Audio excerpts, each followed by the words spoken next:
Don't take life too seriously because you'll never get out alive. It's very true, you know. You're never gonna get out alive, so have some fun while you're here. I read that you were actually supposed to be in college and you moved to LA without your parents knowing. Is that true? I was supposed to be at Kwantlen University in British Columbia, Canada, and I did go there for 45 minutes and said nope, and I left. I moved to Los Angeles to get into improv comedy. I just thought, I'm gonna go do this thing and I'm gonna give it a year. And if it works, great. If it doesn't, I'll go back to school, get a degree, and go join the workforce. Did your parents find out when they saw you on TV, or did you? No, it was about 6 weeks into my trip in Los Angeles, and I called them and said, hey, I'm in Los Angeles, I'm not in school.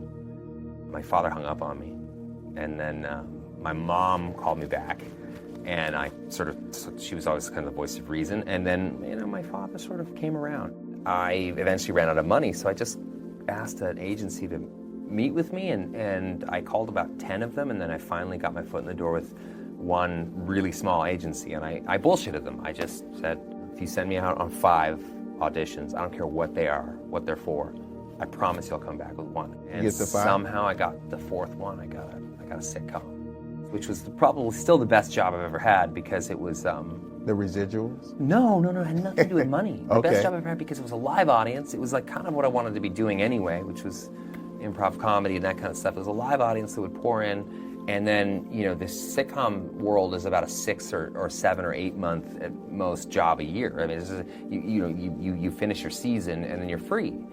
So I loved it because I would just go travel. I would go backpacking all over the world, and I would do all these sort of things. I think I really spent that money that I made wisely at the time. I got to see the world and have experiences. So everything that happened to me is sort of in aggregate kind of way. It was very sort of slow and steady. So I'm grateful for that kind of momentum being very, very sort of snail's pace, as opposed to like a rocket ship, because I've watched so many people in this industry come and go in various tragic ways and that sort of thing. And fame is a weird animal to deal with, I think, for anybody. So for me, it happened so slowly that it's sort of like getting into a bath over the course of a year. You're not going to get shocked by the water, be it cold or hot. You're going to, you're going to just immerse yourself in a way that's really, really slow. So most people aren't really offered that ability. Everything's all or nothing in Hollywood. It's either you're the biggest star they've ever seen or you're done. Yeah. I somehow found that. I got lucky and found that weird sort of middle ground where I was able to kind of just slowly build my career. When you envisioned your life as an adult, was acting the thing that you wanted to do, or was there another career at 5 or 6 years old that you thought about? No, I mean, I always thought I'd end up in law enforcement, like my family. So I didn't imagine that acting was a way to get out of the house. It wasn't really like a passion when I was a kid. It was something that I was already doing at home, to survive. So you kind of, I noticed when I was a kid, making people laugh was a great self-defense mechanism. It really helped me kind of navigate my way through my own home. It was a means to an end. It was just a way to get out of the house, and I could act. I didn't necessarily want to. I just knew I could.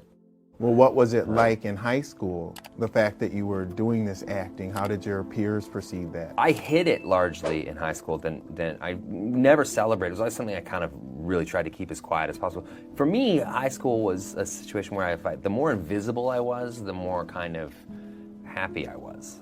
So I just wanted to get through that shit show and go live my life. And a lot of the stuff I did was shown in the United States, but not necessarily shown in Canada. So I could kind of get away with that. You're the youngest of 4 brothers, including a couple who became cops? My dad was a cop as well. Okay, so how did you stay alive as the youngest of 4? You get by on your wits. That's how you do it. You don't get by on your fists. So, it was kind of a rough household. I was less like the youngest brother, but more like a moving target. Okay. It was a lot of that stuff. We're all super close now. Well, how did that experience prepare you for life? You kind of become hyper perceptive. You start to really sort of think about how you're going to survive.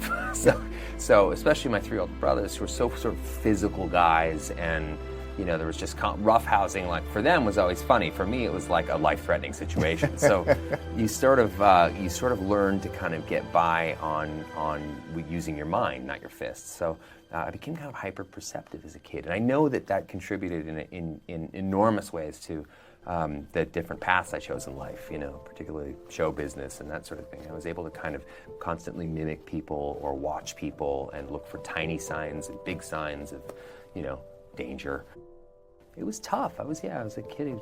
I had a lot of anxiety, a lot of different kind of phobias and issues that I had to sort of work through, and it took me a long time to kind of recognize those things as assets as opposed to liabilities.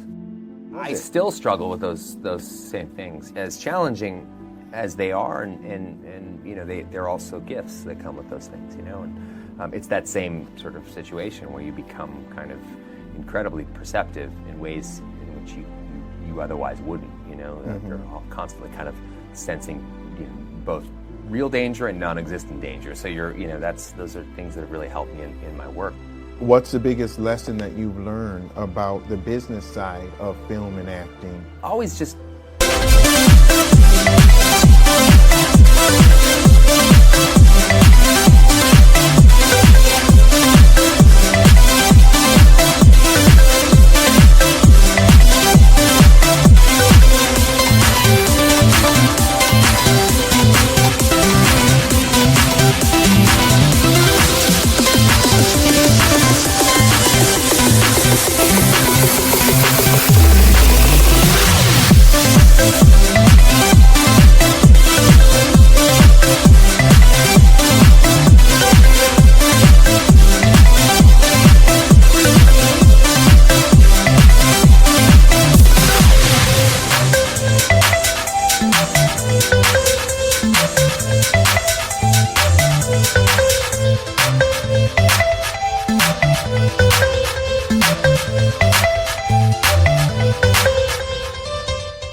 embrace this idea that you know nothing, because you don't. I mean, as soon as you think you know exactly how it's all going to go down, or what audiences are really yearning for, you can be surprised, So I love that edict. I like that idea that I believe in film and any endeavor to be a process of collaboration. I think you always have to listen and always ask for help, and the best leaders are the people that hire the best people. So for me, that's the thing that I think that's the biggest lesson I've learned. Is just hire the best people you can, people that you connect with, people that you love, people that you can learn from.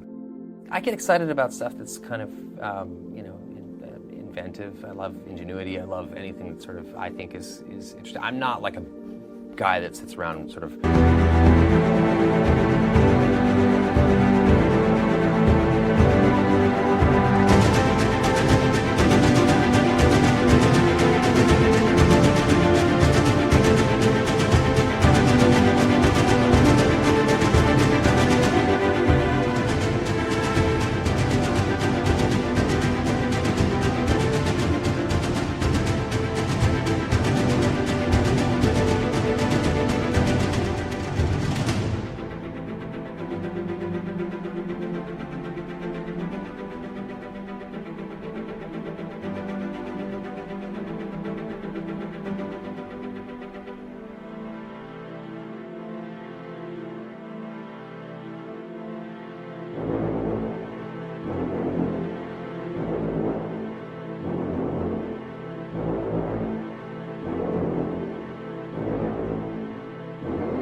rolling the dice, looking at the stock market and that kind of thing. I don't know anything about that.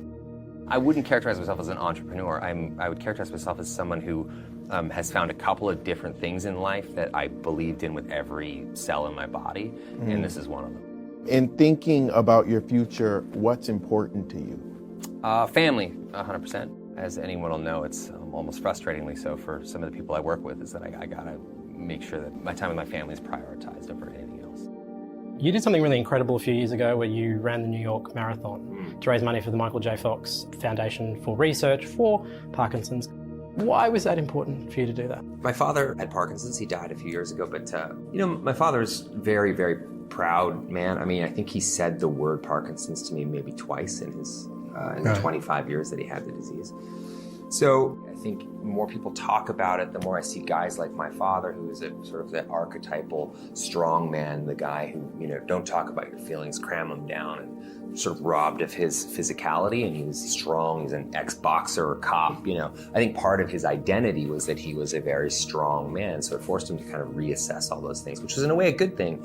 But in the end, you know, that loss of self and not quite knowing where you stand in any given moment is pretty tough. So I wonder if some of those underlying ideas or reasons we do get sick or sicker is because we're not sort of expressing ourselves or letting things out.